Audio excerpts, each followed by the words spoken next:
Hello, everybody. Thank you for tuning in to the AFC South Fan Battle podcast.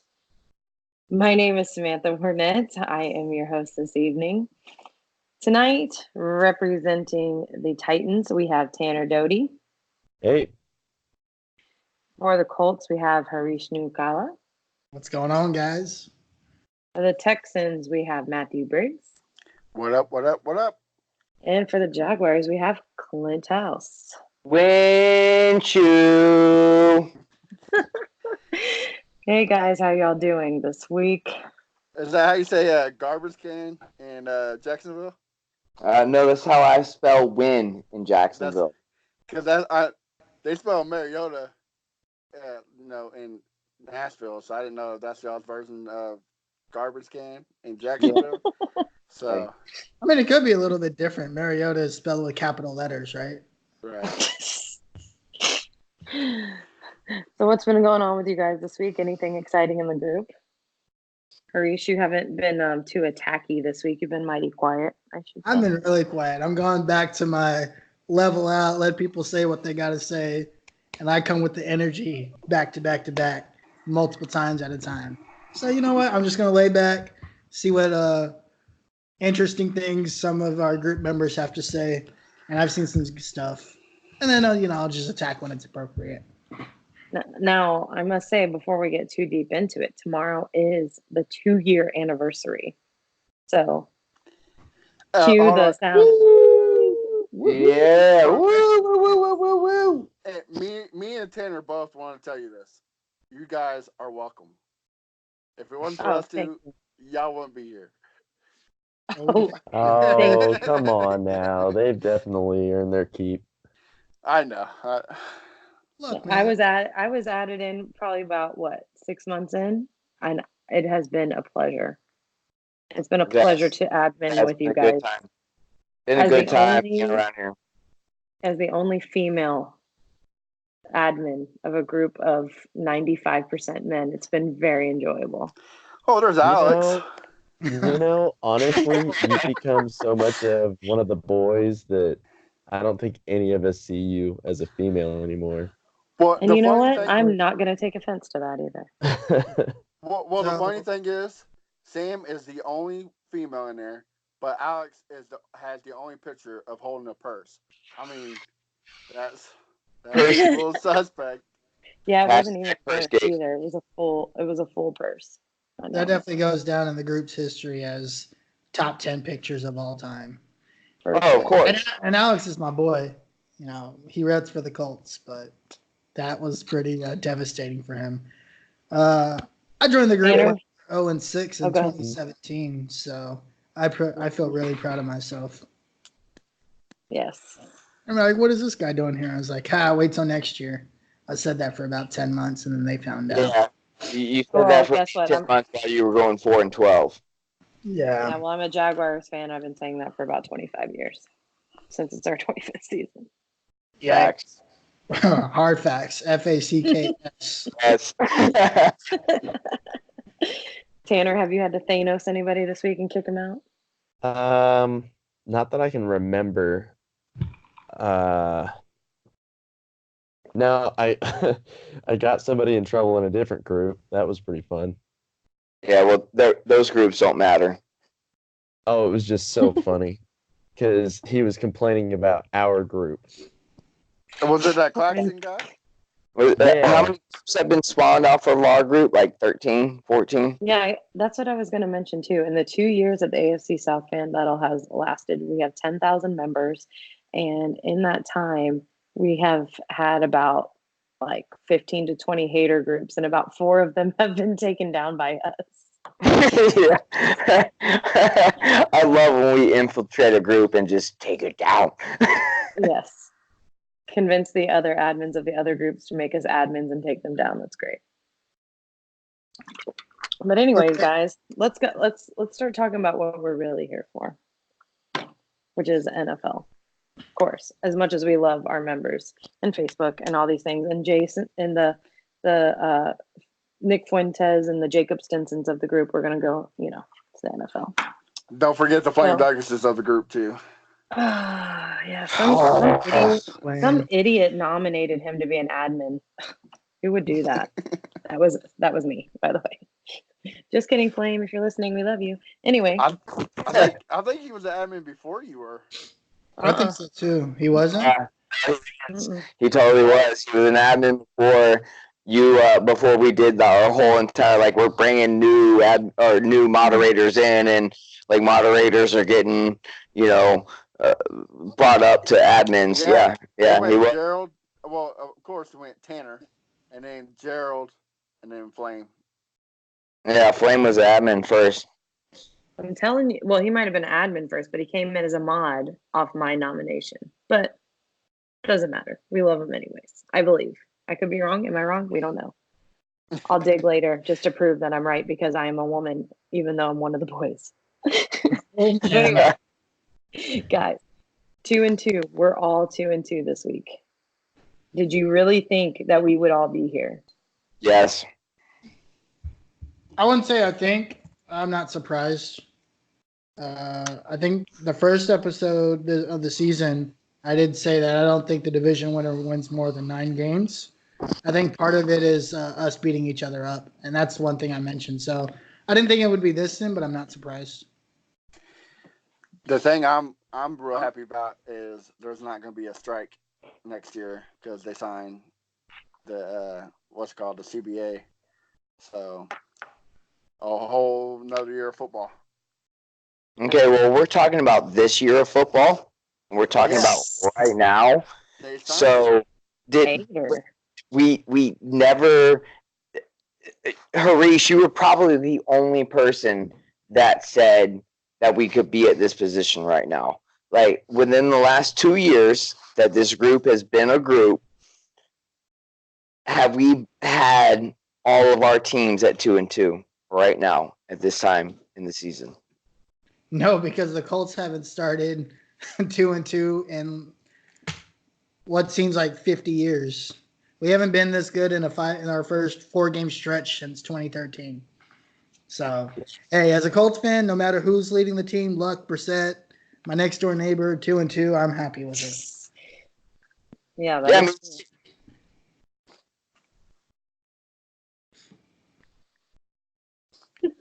Anyways, moving on, guys. Anybody gonna say me too? Me and Harish just said me too.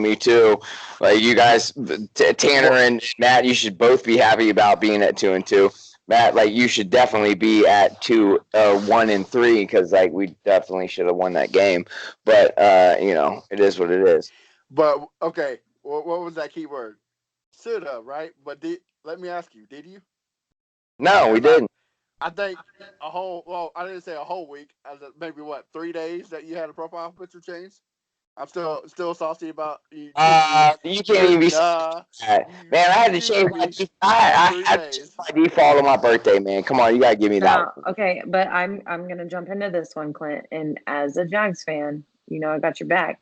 But as somebody who places bets, that's not even fair because I had one with Tanner, and Tanner had to change his early, and he justified it by saying, "Well, Clint changed his early." Clint had Gardner Minshew as his profile picture. You know what? Here, I'm gonna change my default picture right now to your stupid ass fucking Texans fan bullshit, and I'll leave it up for an extra 2 days just to give you the satisfaction of having that on my default for an extra day. Tanner, so does that mean you get to add Gardner Minshew back as your profile picture? Gardner Minshew's going back as my profile picture as soon as. No. I'm talking about Tanner because Tanner lost the bet to me, and he had to have Gardner Minshew as his profile. What do you say? We'll talk about that later in inside the group chat. But anyways, back to the 2-2 thing though. I don't like it. It's uncomfortable because we don't have a division win yet. So that's why I wasn't exactly excited about this 2-2. Yeah, the record's great, but the fact is we don't have a single division win, and those are the ones that really count if we end up being 8-8 at the end of the season. So it's now Tanner. Who did you lose to? What are you talking about? First 2 teams, right? Who did you lose to? No, who in the division did you lose to? We lost to the Colts, and then we lost to the Jaguars. And then how many sacks were in that Jaguars game? You just weren't on the podcast that week, so I just wanted to hear you say it. How many sacks? What was it, like 9? Yeah. Oh, yeah. I just It wanted was to hear totally you say 9. it. Yeah. But that was the week we had Tommy on, so I just wanted to hear you say it. I want to hear it come out of your mouth. Felt good. Appreciate that. So Chubb is out, guys. Torn his ACL, out for the year. Like, done. Well, he touched Minshew. Yeah. Jesus Christ. You know what? You're like the Titans fans of the Jaguars right now, yelling. He's the Flame Douglas of the Jaguars. Yeah. You're pulling the flame Shoot. right now, Clint. You're pulling the flame. No, absolutely not. And only reason why I said that was because I really was interested to hear why Tanner thinks that Gardner Minshew is just a gimmick. Like I want to hear that. Why do you think he's just a gimmick? See, Now listen, hold on. I'm gonna cut y'all off there because we're gonna talk about that when we dig down deep into our segment, because I know how you two are. So we're not gonna give it to our listeners this early in the game. We're gonna hear all about Tanner's Gardner Minshew gimmick theory in a little bit. Let's not dive into it yet. Okay. Because this is something he's been talking about for 2 weeks, so I know he's ready. I know he's got about 15 minutes worth of material, and he's ready to let it out. But I got a question. What's everybody's opinions on the linebacker from the Raiders? I can't think of his name. Yeah, we were talking Vontaze Burfict. Yeah. Well, Not shocking. That was dirty. I think he should be kicked out of the league. This is the 4th year in a row. He's out for the season now. You know that I read that he had $2.2 million in fines. 4.8 in fines. Oh, I was wrong. Yeah. Well, that's still a lot. Fines? What? Yeah. So 4.8 million.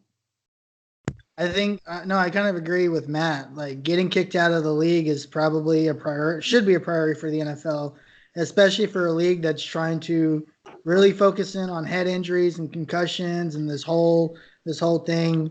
I think, and a player that's known for these types of hits and has no remorse, right? He continues to do it. He just isn't good for the league. So. Well, the last couple episodes we talked about Antonio Bryant's antics. Well, I think that hit that he did to Antonio Bryant is part of the reason why he's acting this way. So, I mean, he's a danger to other players, so he shouldn't be on the field point blank. Well, exactly, and he has no regard for the fact that people have future outside of football. I mean, this is very dangerous. I mean, we've had. Now that I think about it, that's like, I guess, I never put 2 and 2 together that Antonio Brown was playing on the Raiders and he was on the, like, it just like hit me. That's yeah. I'd probably be trying to get off the Raiders. Did you not see the meme? I guess I didn't. I guess. Yeah, you did see the meme where it was like, why is Antonio Brown acting like this? And it's the little puppet like looking one way and then looking back the other way. Yeah, I mean that was the whole thing, dude. Like, yeah, like he caused that shit. He caused that. Well, because I've seen the hit, and I've seen the hit, and I know like the drama with Antonio Brown, but I guess it just now like hit me like, dang, they were on the same team. That's cool. But we have had I think they said 6 Hall of Famers killed themselves, and they think it's all linked to CTE. So I mean, it's a dangerous matter, and for somebody just to go and look for headshots like that, that's trashy, unclassy. I totally agree. Yeah, there's no room. I agree. The Cowboys are being the Cowboys again. They are not dim boys. Broke the streak. Dak Prescott was throwing to whoever. I think he was throwing it to me at some point because he was just throwing it to like 4 Saints players. That was actually a really good game. I'm not gonna lie, I thought that was a great game. And then I think the referees are playing too much of these games, especially that one. The calls and the holding is just unreal. Holding across the league is getting on my nerves. I hate. It's so bad. It's somebody so was bad saying right the referee team that was on that game was the same group that was on the Titans-Jags game, Thursday night game. Yes. No, that's wrong. No, that's wrong. It's wrong. Tanner, I'm telling you, it's wrong. The same team that was refereeing the Giants-Redskins game was the same crew that was on the Jaguars-Titans game. Well, anyways, moving on from that, Jalen Ramsey, Clint, flew out to meet his team at Mile High, and then they listed him inactive. What happens? Everything that it has been said about it is that, the Jalen Ramsey trade would have happened if Khan didn't step in and say that he wanted to make him the highest paid cornerback in the league. So now honestly, I don't know, but at the end of the day, like I'm not caring. Like I don't care. We've got a good defense.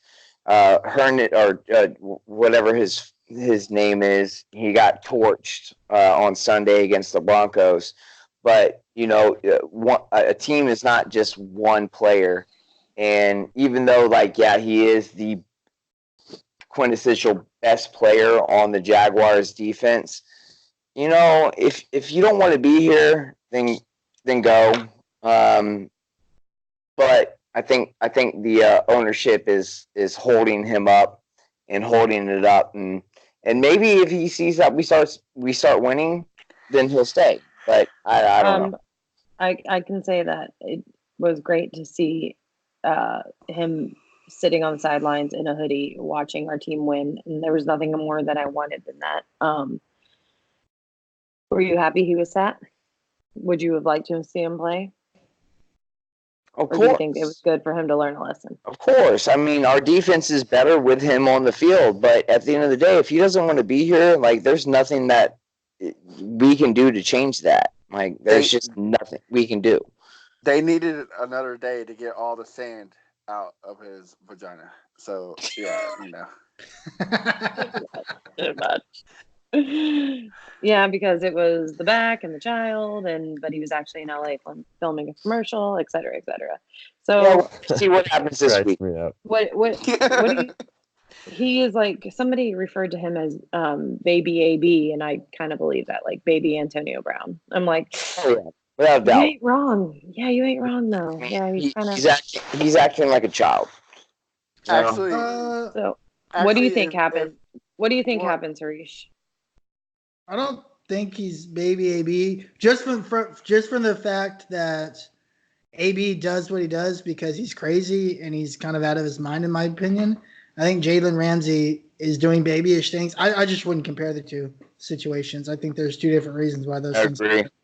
Well, I got a perfect comparison. A lot of y'all don't remember because y'all are somewhat young, but I've been watching football since '91. How old are you, Matt? Jesus, Matt, just get on 33. With it. Well, he reminds me of Deion Sanders, honestly. My eyes just rolled so far into the back of my head listening to him. He reminds me of Deion Sanders. He really does. Young Deion Sanders? Yeah. Yeah. Same persona and everything. Cool. I lived in Dallas when they were there, so I don't care about how old you are. Stop. Well, okay then. Does he remind you of Deion Sanders or not? Yes, in a way he does. In a way he does. But you're so ugly and you can't read good, so it's all right. I can read good. Yeah, I spell good. All right, well, moving on to the games. Yes.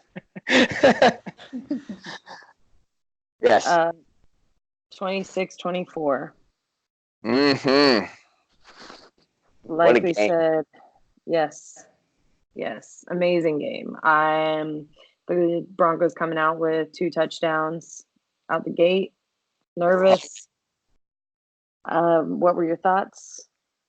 Give it to us. I thought I was looking at every Jaguars team for the last 10 plus years, going into the first half of that game. I threw up my hands in the air and was like, I'm really, you guys gave me all this hope last week, and then this is what you're gonna do. And then that second half team, I swear, man, that was one of the most beautiful comebacks that I've witnessed as being a fan of a Jaguar. Like, that was really, really good. And I think all of you guys who are here, who know what happened during that game, can attest to the fact that that was a great comeback victory for the Jaguars on the road. I know everybody will say, oh, well, it's just the Broncos. Well, you're playing the Broncos, who's got a pretty decent defense at home in a hostile environment.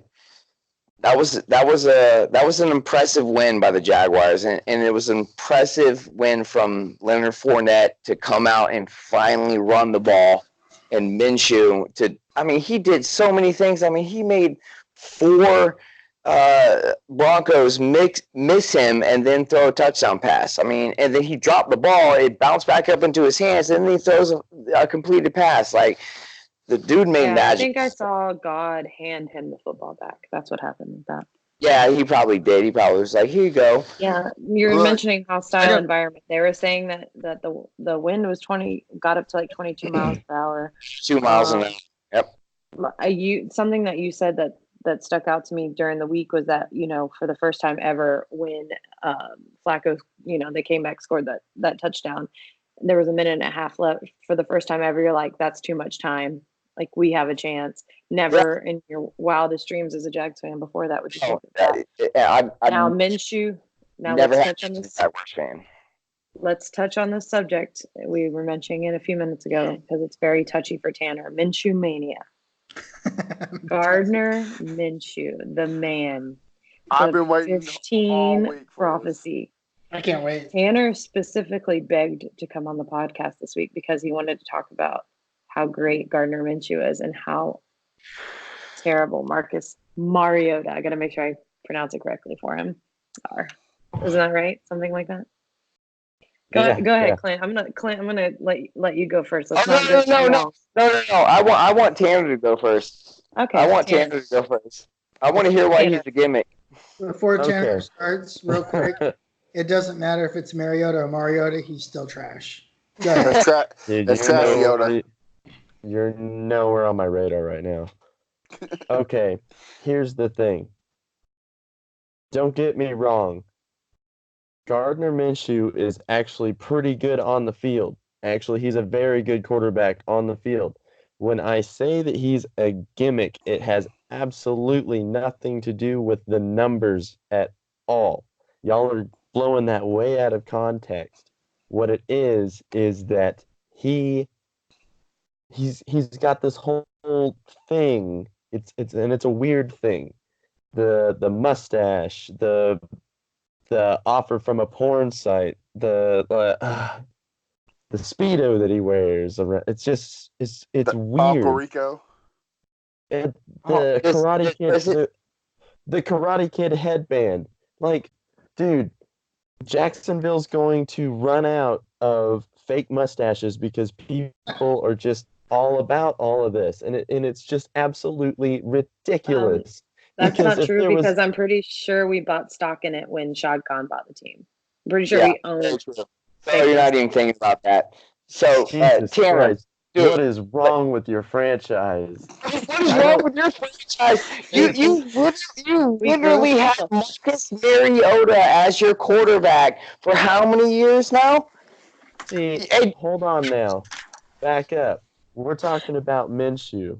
We're talking about Minshew right now, and because I'm going to get into the Mariota thing later. We're talking about Minshew right now. Don't even bring Mariota up because it has nothing to do with Mariota.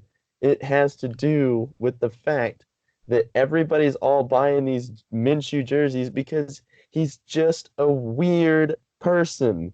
Like, he tried to break his own hand so he would be redshirted. Like, I get it. Like, you want to compete, but that's just weird. To me, it's just ridiculous. Like, and I think it's amazing to have support after. I mean, just everybody loves him except for Tanner. Tanner's the only one that doesn't love Gardner Minshew. I'm gonna say this thing. I respect him as a football player. I respect him that he is a great quarterback. I respect the fact that he goes out there and does his job, and he does it very well.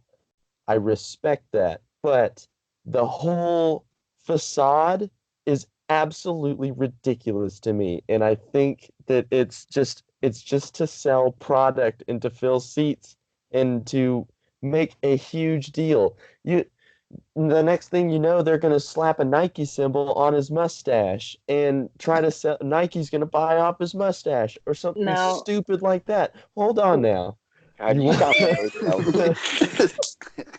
sound so jealous, dude. Like, this is not a jealousy thing because see, my coach had the weirdest has the weirdest mustache. He needs to lose the mustache. He looks ridiculous. I don't have a thing against mustaches. Honestly, y'all's owner, that goofy mustache he has, it's kind of funny and it makes me laugh, so I like it. So this whole thing to me is just absolutely ridiculous, and it just needs to stop.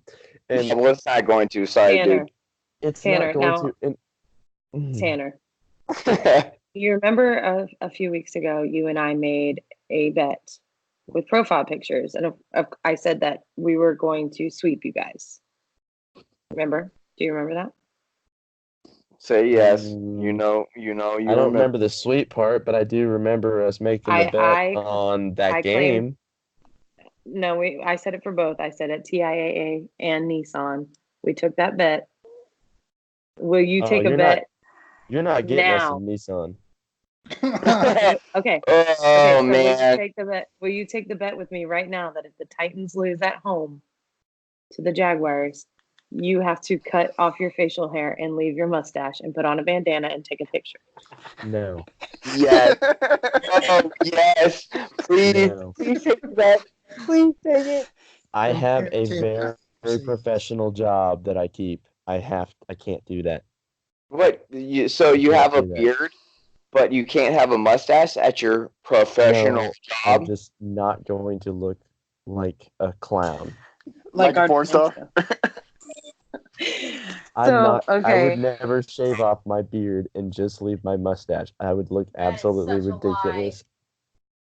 And Sam called you out. Sam, my girl coming through. That's my dog right there. She's coming through. Want you out? Don't edit. For everybody listening, that was Tanner's wife, by the way. Yeah, it's just absolutely ridiculous. Yeah, well. Here's the funny part is there's an actual real scenario that somebody might have hopped onto the Jaguars bandwagon, if you want to call it a bandwagon. It's a bandwagon from the land of misfit toys. But if somebody jumped on the bandwagon midway through last season and saw all y'all talking about this Blake Bortles, how he's the GOAT, and I see this everywhere, so that's going to make somebody be like, oh, I want to buy a Blake Bortles jersey. He sounds like he's pretty cool. I'm going to go buy a Bortles jersey. Then, the end of the season is over, and then Nick Foles, the Super Bowl winning quarterback for you guys, because he was going to take you guys to the Super Bowl because he's been there. And y'all jumped on him. And God, you sound so jealous. No, now this sounds like somebody who has the worst quarterback. Yeah, dude. I'm going to buy Nick Foles jersey.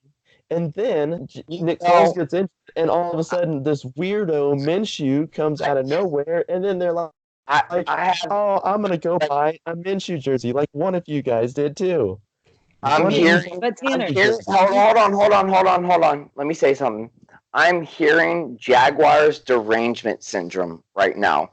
Like, you sound so mad about the fact that we legitimately have two good quarterbacks on our staff, and you don't. You have Mariota and Tannehill. Like, that's it. Foles is not a good quarterback. Foles is a system quarterback. Dude, Texan. Foles is a system quarterback. Stop. Okay, so let's hold on. We know. We will see. We're gonna have to. Minshew Mania is going to last the entire season, so we have plenty of time. Just the name makes me angry. Just the name makes me angry. Tanner Doty, we can tell, definitely. we can hear too. Clint, we need to wrap up with the Jags, but what's your predictions for Jaguars at Jacksonville at Carolina? 23-20 Jacksonville. I think we win by a field goal again. Like it. All right, Tanner, let's move on to you. We're going to go from the best quarterback in the AFC South to the worst. Tanner for the Titans. You guys beat Atlanta 24-10. Tell me, what were your takeaways? Okay, my takeaways was, I think the surprising thing to me for this game was the defense. The way that the defense stopped a pretty high-powered offensive. I mean, you've got Matt Ryan, you have Julio Jones, you've got Hooper, and then you've also got Devonta Freeman. So you have this passing attack and also a really good ground attack. And I think I made a comment to you guys in the group chat that our defense was hitting really hard. So our defense really stepped up to the plate in that game. I mean, I was pretty happy with that. On the offensive side, Mariota had a pretty good day. But my thing is at the half, why did we let off? Like, we were going hard. Just keep going. Keep playing hard all the way to the end. And that frustrates me a little bit because it reminds me of what the Chiefs used to do. That's how we came back and won that wild card game, because they let off the gas. And I'm afraid that we're going to start. I really don't want to hear any more about that wild card game against the Chiefs. Like, come on. Well, I'm just using it as an example. I'm not actually using it as a woo point. But here's the thing. One thing that I noticed about Marcus Mariota was that he was still overthrowing his wide receivers. Like, for no reason. I mean, there was nobody really threatening to tackle him, and he overthrows open wide receivers. And I think that he's lost a little bit out of his throwing, because it seems like when he passes, he's not passing as hard. He's not throwing darts like he kind of used to. Like, now it's more like lobs. You don't really see a really quick Mariota pass. Also, do you think it's lack of confidence in his offensive line? I think that might be a part of it, because, I mean, he's just awful. A lot. But the thing that I also notice is when he's getting flushed out of the pocket, he keeps his eyes down. And that really frustrates me, because I understand that you are a running quarterback and you want to put your eyes down and take off, but you're also still a quarterback. You have to still try to sell the pass all the way until you get to the line. No, see, here's the thing. Everybody's talking about how Marcus Mariota did so well this game, and they're trying to forget the fact that he's been playing absolutely terrible for the rest of the season. Like, come on. How long are you going to defend this guy? Like, I've got the stats right in front of me. His freshman year, his first year, is 48.4 QB rating. The best he's done is a 59.1. It's ridiculous. And, I mean, if you want to stack them up side by side, Jameis Winston is doing even better than Mariota as far as QBR is concerned. But the fact is that so many fans are blinded at the simple fact that it's Marcus Mariota, and we've spent so much time on him and money that they just want to think that everything's okay. It's literally like that little guy sitting in his chair with everything on fire around him, and he's just saying, "Oh, this is just fine." Like, it's not. Marcus Mariota, it's time it's time for him. It's about time for him to go, because this is the year that he is supposed to perform his best football he's ever performed to keep his job, and he's playing like he's been playing. To me, if you are still on this Marcus Mariota boat, you are absolutely delusional to the fact that he is not going to take us anywhere. So let me, Tanner, from there, what do you think your predictions are for the Bills coming up? My prediction is, being in Buffalo, that place is wild. It's gonna be really loud. I noticed that Mariota was having a little bit of a hard time in a dome, and then the Bills are just. I know they're not a dome, but like the Bills are just ridiculously loud. I could see us possibly struggling up and at the Bills, but and I could see us winning 21-20, last minute field goal. But I don't know. Bills will be pretty tough at the Bills. Well, from there, Matthew, tough loss this week. Yes, it was a tough loss. You lost to the Panthers. Yes. But everybody saying, "Oh, you lost to Kyle Allen, not Cam Newton. You used to be ashamed of yourself." No, I coming to this game, I was more scared of Kyle Allen than I was Cam Newton. I knew he was going to give us a fit, and sure enough, that's what happened. But this game is 75% on Bill O'Brien, because for some idiotic reason, oh yeah, we're about to score. Let's call a trick play with our receiver throwing the football, and what happens? He threw an interception, and then I forget the receiver who caught. Oh, McCaffrey caught the ball. It was a catch, and he challenges it. Everybody and their mama knew it was a catch, and he challenged it. Wasted a timeout that we could use. Bill O'Brien's the reason why we lost, and then 25% is on Watson. He did not play great. This is his second game. The first one was against the Jags. He just didn't look like himself. To me, he's just holding the ball too long, and the pressure's coming and it's getting him. And he's not the Watson he was last year. How many times was he sacked?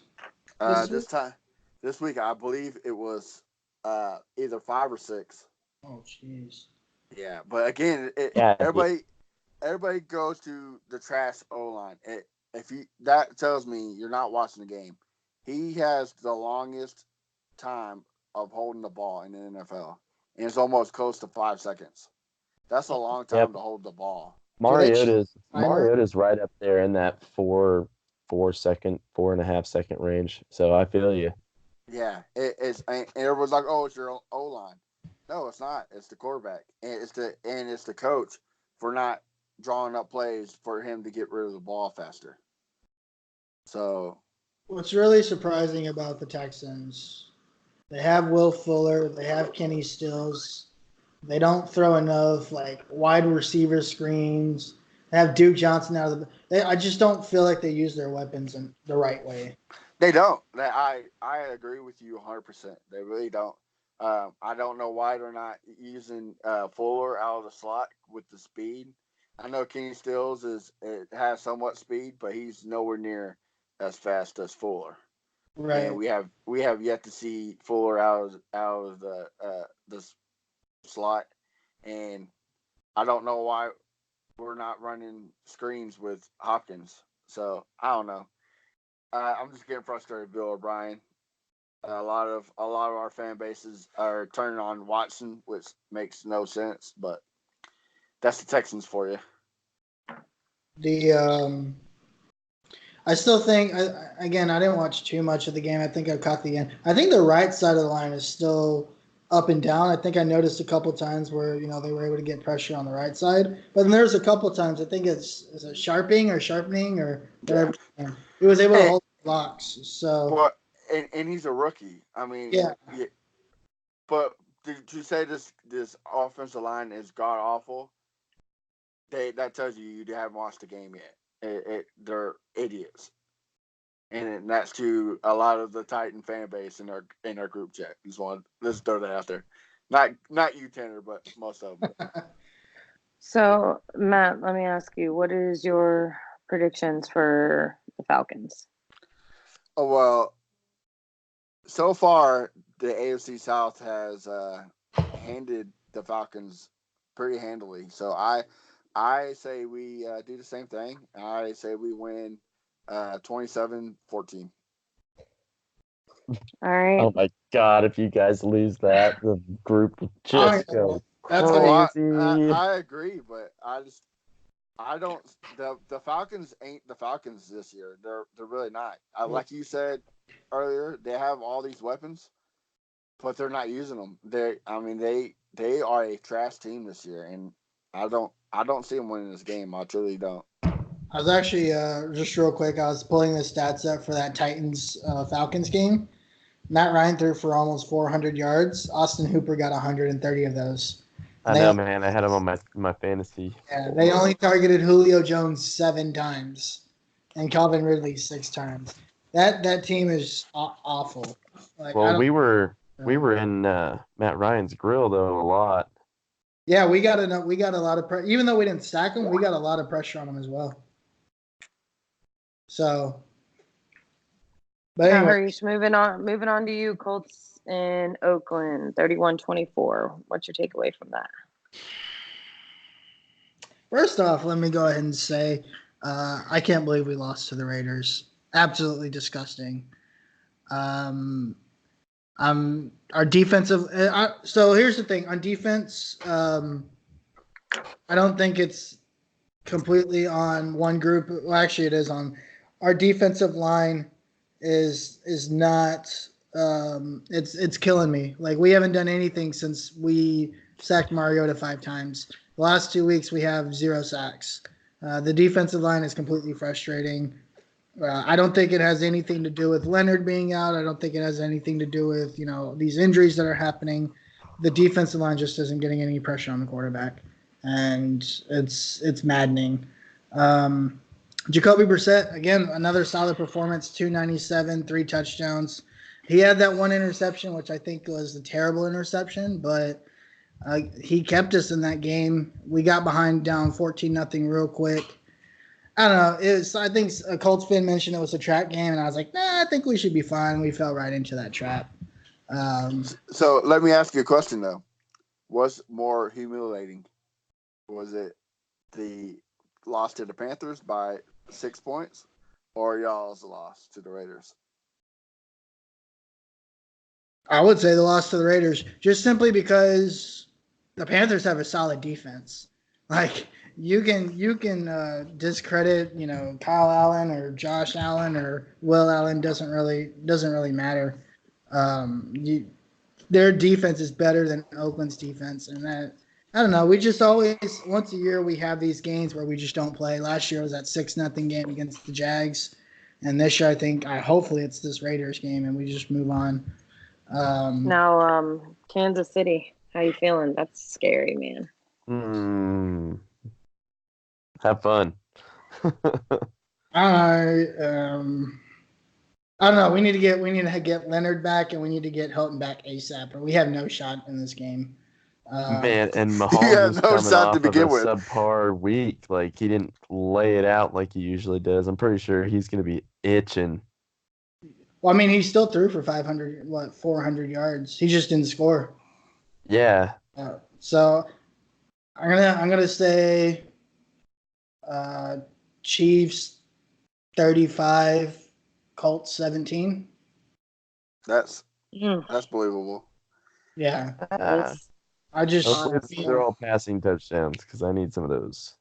I mean, the thing is if we can't run the ball with Marlon Mack being hurt, that 17 points is generous. Like, if we can run the ball like every other team has been able to effectively, who knows? We'll see. But Marlon Mack's going to have like 150, 200-yard game for us to have success. Speaking of running the ball, sorry to divert it back over, but Derrick Henry and the Wildcats actually kind of terrifying. You have to admit, because he can actually pass it. I don't want to hear nothing about passing. I'm still mad about Hopkins. Did you guys see the pass that Odell Beckham Jr. passed the other day? Yeah. Wasn't Odell Beckham Jr. a quarterback in high school? I don't remember, but man, it was like a 60-some yard pass. Yeah, I think it was a quarterback in high school. You guys should try to run some Wildcat stuff. Well, guys, I just want to make it through the week. Yeah, exactly. And get to the bye week. Before we wrap it up, Sam, I do want to give out a shout out to the Unfiltered podcast. They've been giving us tips and things to help us run our podcast. So I want to give them a shout out. They also said they're going to give us a shout out on their podcast, so go ahead and listen. They also said they think you're a MILF, Sam, just because of your voice. They're not lying. You already have a fan. They're not lying. Well, great. Thank you, Unfiltered Podcast. You guys are the greatest. I also wanted to mention that October 15th for Breast Cancer Awareness, we're going to have an all-female podcast. I'm super excited about that. I think somebody else is going to be hosting, and I'll be commentating for the Jags. We got Lindsay Van Tassel for the Texans, and I'm super excited about that. It's going to be a good time. Titans and Colts fans, if you're a female, want to be on the podcast. Yeah, message us in the group, one of us in the group. But as for now, guys, that's a wrap. We hope that you tune in next week. You can find Matthew Briggs on Instagram at Maddie Matt of the South. You can find Clint at Mr. Clint House, me on Twitter and Instagram at Sammy Football with an I, and Harish at the Uncle Gandhi. Yep. Did I say that right? Man, best handle ever. All right, guys, we hope you have a great week. See y'all next time. Adios. Bye, guys.